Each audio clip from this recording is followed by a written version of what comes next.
Welcome to Wesley Impact. I'm Keith Garner. When and where did you learn your basic living skills, such as cooking, cleaning, operating a washing machine and managing a budget?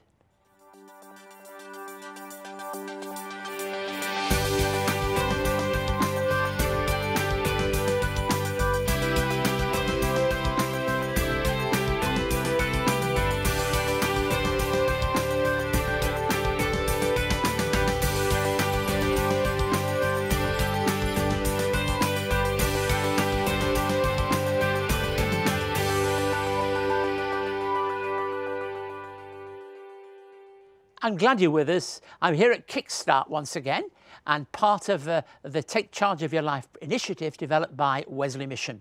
This is where we provide accommodation for young people transitioning out of full-time foster care and into independent living. For many years, the basic life skills I mentioned earlier, such as cooking, managing a budget, operating a washing machine and planning meals, is learnt in the family home. These skills are role modelled by parents and passed on to children. But for people in foster cares, things are different. These skills can easily slip through the cracks as people move from different homes and foster carers throughout their formative years. Later today, I'll speak with Elizabeth James, a member of the team here at Wesley Mission for over 15 years, and who today works with young people between 15 and 18 in our foster care work, and here at Kickstart as a mentor, helping with the skills that I've just mentioned. We'll hear from Tamara, one of the first residents here at Kickstart, and see how the security of food and shelter that we provide and the assurance of receiving support through the formative years of her life, 18 to 21, is enabling her to go beyond school into educational opportunities. We'll also be joined by Alexandra Moss and the Wesley Impact Band in the studio, who will sing Surely He Will Save You. And I'll continue looking at Luke's Gospel. But first, I mentioned Tamara, one of the first of our residents at Wesley Kickstart. Let's take a look at her story now. My name's Tamara and I'm 20 years old. My life was all over the place, like up and down. I was living out of my car, living in friends' places. I was pretty much living day by day, not knowing where I was going to sleep at night. Wesley Mission has worked with vulnerable people for over 200 years, providing care and support to individuals and communities in all aspects of life. Wesley's Take Charge of Your Life program was launched to ensure that young people who were leaving the out-of-home care system had the support that they needed to transition into adult living. It was scary, like not having the certain place that you would go back, have a roof over your head, have food in the fridge. It was an accommodation first program. That meant that the focus was finding and securing accommodation for young people. It teaches you to be independent and teaches you how to live on your own. Like if I didn't go through this program, I would probably still be out on the streets because I wouldn't have been able to get my life together. Wesley Mission works with the whole of the person, ensuring holistic support is provided, not just focusing on the presenting need, but looking at the whole of the person. It's everything that you need to live independently that they help you with. That support also needed to include the skills that you need to live independently. Living successfully independently isn't just about having a roof over your head, it's also about being able to manage your finances, having a job, being able to cook a healthy meal. They've just been helping me through like cooking, cleaning, with my bills. The life skills program and the housing programs and all the workshops that they support through Wesley and encourage young people to go to, I would encourage you to go to them because, you know, they teach you how to live. Wesley's Take Charge of Your Life program is able to provide that support to young people as they transition from 15 into those early adult years. It'll have a big impact on my future. Like my future's already becoming brighter every day because of Wesley. If it wasn't because of them, I wouldn't have a house over my head right now. I probably wouldn't even be living where I am or be happy with the place and the person that I have become. So just want to say thank you to everyone.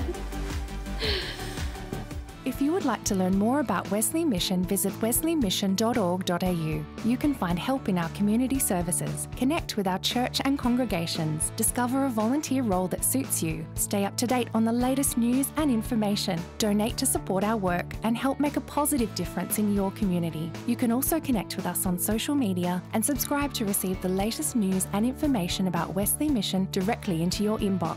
Visit wesleymission.org.au. Over the years of Wesley Impact, Keith Garner has had hundreds of conversations sharing stories of hope, resilience, love and the Christian faith. Perspectives on Faith and Entertainment is a collection of inspiring and insightful conversations with people who are leaders in their field, including former Queen of Pop, Deborah Byrne, pioneer songwriter Jeff Bullock, children's and country music entertainer Colin Buchanan, Golden Guitar winning duo Carter and Carter, seasoned performer and music mentor Daniel Kay, and renowned worship leader Darlene Check.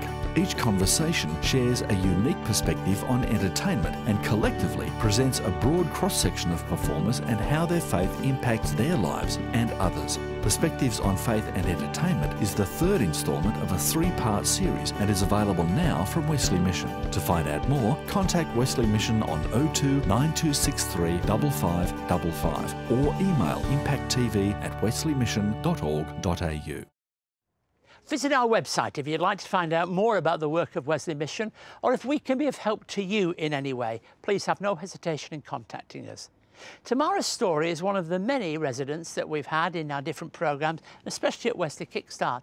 And I hope her story helps to set the platform for my conversation now with Elizabeth James. Thank you, Elizabeth, for joining me on the show. Tell us a little bit about your role here at Wesley Mission. My role at Wesley Mission, Take Charge of Your Life, is working with young people on their future plans, and that involves their living skills and also looking at their future plans, which is their leaving care plans. Now, you've worked for us for about how many years? 15 years. You were very young when you September. came here, weren't you? Yes. Tell me then what it means, the living skills and working with them. What does that actually amount to? Well, living skills is independence. It's growing independence, it's growing confidence, self-esteem. It's working with the young person to achieve their goals, what they want to do in life, where they want to go to. It's all those things. And without some basic skills, some doors are almost closed, aren't they? You know, you need to... What are those, some of those skills? So just some of this is just budgeting, cooking, cleaning, just those everyday items, things that we need to be doing around our home. Living skills like catching public transport, knowing how to read a bus timetable, how to get to work, how to get to appointments, how to speak on the phone, how to talk to people. I mean, things like budgeting and working with a bank, it must be a huge challenge. I remember coming from another country and having to open a bank account. It was an enormous challenge. Yes. So it is sometimes for young people difficult for them to navigate the way through Most these things. Yes. So what do you do? Do you go with them, help them? I actually opened a young man's bank account recently, and I was jumping up and down with him, and I'm like, I'm opening your bank account. He's like, Liz, what are you doing? I'm just was excited because this is his first bank account. Yeah, sure. It means he's getting money, he's getting independence, he wants to learn to budget. And that's the first things, and it is learning those things. And he can make decisions about those things in his own life. About and what he's spending it on, and being truthful about what he's spending it on. Yeah, sure. And everybody else can see as well, if they had to look at the account. Yes, tell me what you get out of the job. What I get out of this job is, it's awesome. I love this job. Personally, it's something that I've always wanted to do, was work with young people. It's about having hope for young people. It's building into that young person's life and also the people around them. It's giving them what they need to be independent. And it's not a role that's out there anywhere else that you can find a position, job. It's not even a job for me. I love coming to work. I love doing what I do with young people. Somebody defined work as something that you do, that you don't have to do. Yeah. So if you want to do this and it's exciting, then it isn't work. I don't find it work. I don't wake up and go, oh, I've got to go to work today. I want to go and... And are the challenges getting easier or harder for young people? I think the challenges have always been there. It's just that the conversations haven't been around of what the challenges are for young people, and that they haven't had a voice. So more young people are having that, and that's through social media, and it is through, media and all the communication that we have. I think with the extra pressures that they have of going to university and TAFE, what are you doing in those questions, it is harder. Why Wesley Mission? What is it about Wesley Mission? Why Wesley Mission? Well, working with Wesley Mission for 15 years, I've had a lot of different roles, and I've really enjoyed it, and it's been a privilege to work in what I've done. And I know, like, this role is awesome, and I love this role, but I've loved my other roles as well that I've done, working on the streets of Ashfield with young people, opening youth centres, going into schools. I still continue to work at a school, actually as a school chaplain from 15 years ago. And that's not something that's taken lightly, because I had that role from back 15 years ago, and I have it now. So, And is it different today, being a chaplain in a school, than it used to be?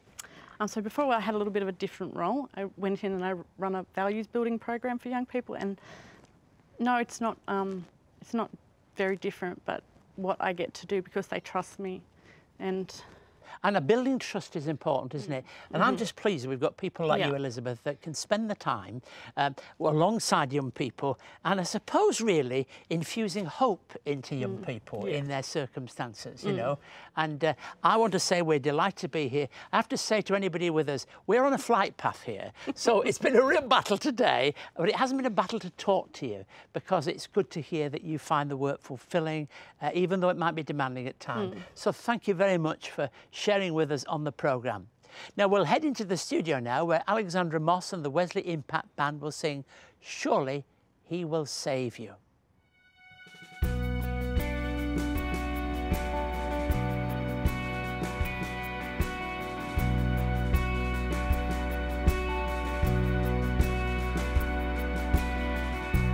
He who dwells in the shelter of the Lord will rest in the shadow of the Almighty. I will say of the Lord in whom I trust. He's my refuge, He's my shelter, He is my God. Surely He will save you from the foul snare. He will cover you with His feathers, under His wings you will find refuge. You will not fear the terror of night, nor the arrow, nor the plague, nor the pestilence stalking in the dark.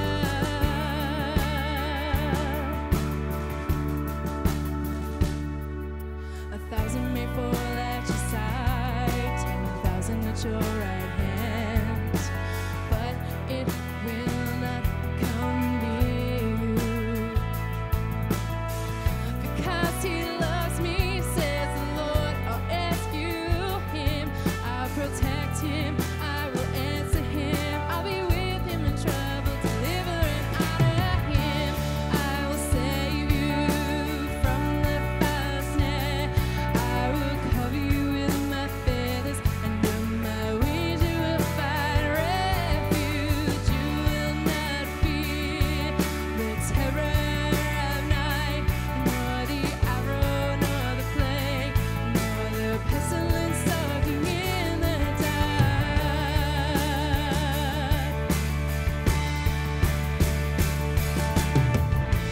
If you make the Most High your dwelling,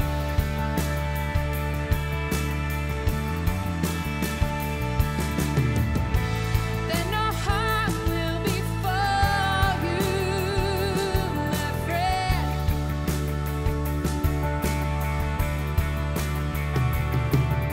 Surely He will save you from the foul snare.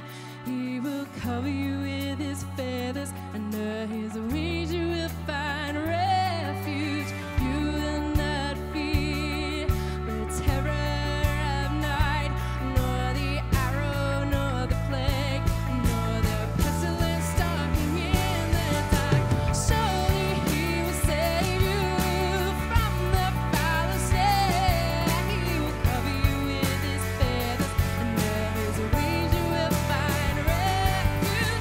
You will not fear the terror of night, nor the arrow, nor the plague, nor the pestilence stalking in the dark.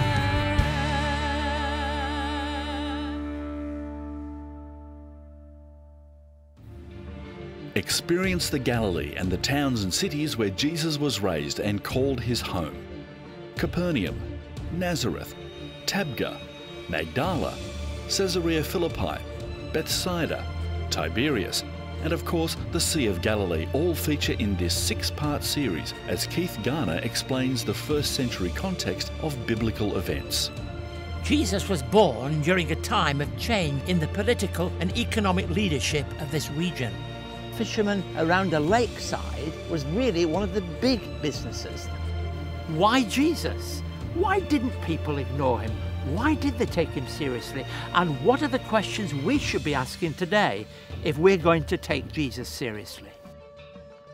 The Man of Galilee is available now and comes with a study guide for leaders, small groups and individuals. For more, visit wesleymission.org.au. I chose to volunteer at Wesley Mission because I'm passionate about justice. I chose to volunteer with Wesley Mission because I've always wanted to work with people who have a disability. You meet friendly people. They're all people who are self-motivated and energetic. It not only gives me a purpose, keeps me active, and activity leads to longevity. Wesley Mission currently provide over 130 individual services with over 2,000 employees, supported by over 3,000 volunteers to assist over 21,000 families and individuals each year. Whew, that's a lot of numbers.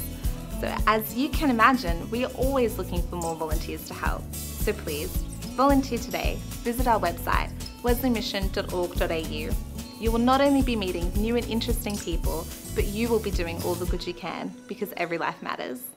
Here in the grounds of Wesley Kickstart, I'd like to continue looking at Luke's Gospel. There was a time in which one Sunday throughout the Lenten calendar next week was often known as Rejoice Sunday. And Luke 15 was often read there, and I'm going to read it today.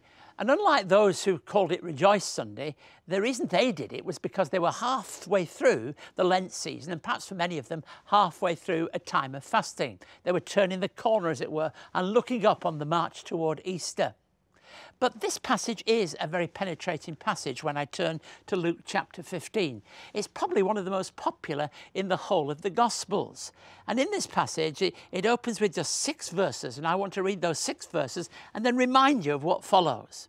Now the tax collectors and sinners were all gathering around to hear him, but the Pharisees and teachers of the law muttered, "This man welcomes sinners and eats with them." Then Jesus told them this parable.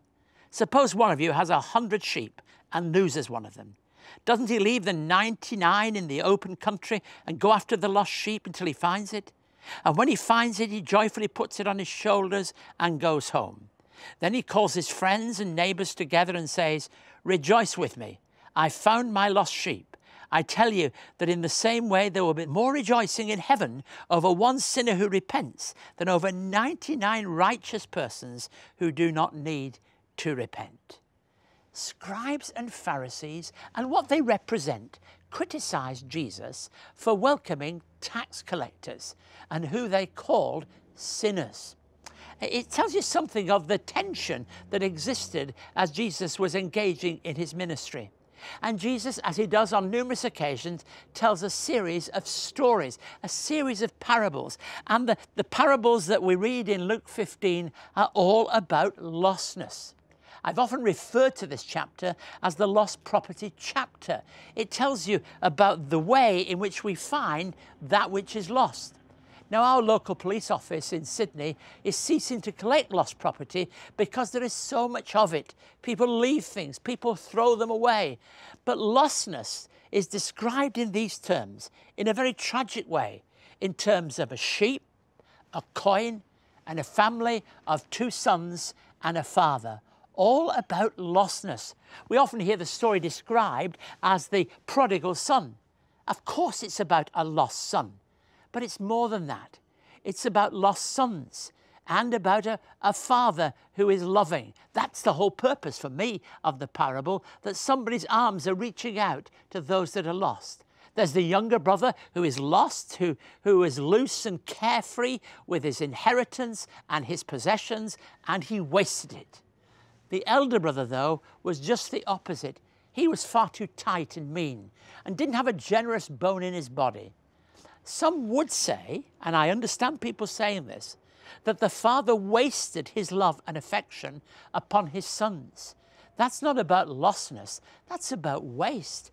There's something marvellous about the way that the father was out there looking for the son through all this time when the younger son was away, and elder son was so bitter inside he couldn't go in the house to rejoice when the younger son returned. The truth is, it's only as the younger son came to his senses that we really discover what God could mean to him. And I think that's a great definition of what happens in our lives when we come to our senses, when we're able to turn round. We are pointing this way and our lives are suddenly changed and moved in a different direction. For of course the lost son, he was given a fattened calf. For the elder son, well, we don't really know the bottom line of that story, but we know that his bitterness is real. But the father, he is the one that rejoices in the whole situation because that which is lost is found. Friends, as we move through this great season, I wonder if you yourself are lost. You can be lost in activity. You can be lost in crowds. You can be lost in lack of identity, lost in so many different ways. But Jesus Christ is the God who finds us, and the one who has spoken clearly in Jesus, in words that find us, in stories that mean something to us, and in ways in which we can discover day by day what it means to really be found in Jesus Christ. We remember the song, don't we? Sing it so often. I once was lost, but now I'm found. That foundness describes for me the heart of the Christian faith. A great chapter about lostness and a great story to challenge me and to challenge you, that we together might discover what it means to stand in Jesus Christ. So here we are, we're at a place when we're involved in helping young people to find themselves, to find purpose for themselves. And here in our New Testament passage today, we have a wonderful picture of the God who is always helping people in each and every situation of life to find themselves, to find meaning, to find purpose, to find wholeness. And all of that is possible through the person of Jesus Christ, who reaches out to each of us, to me as well as to you. Let's today find ourselves afresh and anew in Jesus Christ. If you would like to contact Keith and find out more about today's program, write to us at Wesley Mission, Post Office Box A 5555, Sydney South 1235, or you can send us an email to impacttv@wesleymission.org.au.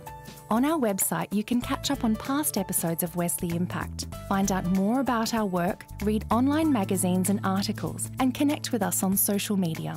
You can also connect through Keith's blog and stay up to date on all the latest news and information from Wesley Mission, wesleymission.org.au. Thank you for being with us today. I hope you found this episode looking at Wesley Kickstart and the work that we do here insightful, giving you an initiative that we're doing as something that you can look at and gain insight through. We're working hard behind the scenes to raise funds needed to enable this work to continue. Take Charge of Your Life and the Wesley Kickstart programme are not government-funded programmes, as so many things are, but not this. We work to corporate organisations and looking for the support of individuals to enable this work to continue. If this is something that you might be interested in, please get in touch with us. In many ways, this is a proactive and preventative work, addressing the issue of homelessness in a way. More than 3/4 of young people who leave foster care systems eventually find themselves in a situation of homelessness, often through no fault of their own, simply life circumstances and lack of opportunity. We can make a real difference as we provide opportunities for people who hit rock bottom to bounce back. Quite often they do, not only the young people that we work with, but also with families. Let's take a look at this together. We couldn't stay here anymore. We were kicked out. We had to pack our bags and leave. With no time, no money, nowhere to go. We would have been on the streets if Wesley Mission hadn't helped us. I was too sick to work and didn't have enough money to feed the kids, as well as myself, so I wouldn't eat for days. It was a big deal to reach out to someone, to admit I needed help. But Wesley Mission bought me groceries and gave our family a safe place to stay while I got back on my feet. Your donation of $49 can help us give more families in crisis food and other essentials. I'm working again now, in a factory to provide for my children. We've moved into our own home. Wesley Mission even helped me with the bond and gave me a good reference. Life is much calmer now, and I can focus on working hard and providing for my kids. If it wasn't for Wesley Mission, we wouldn't have gotten this far. Our website and email is on the screen now if you'd like to support our work in anywhere, or if we, more important than that perhaps, can help you or a loved one get in touch with us. You can also write to me with any question about our work at Wesley Mission and about the Christian faith, and I'd be pleased to respond. I always enjoy hearing from people and being in touch with them. I hope you've enjoyed these episodes visiting the various areas of our work. I enjoy coming out to the various settings and spending time, often in this exhausting heat, but talking to people who've got responsibility for so many of the services that we provide. I hope you enjoyed the programme as much as I did in sharing in it. See you same time next week on Wesley Impact. Thanks again for joining us, and God bless you.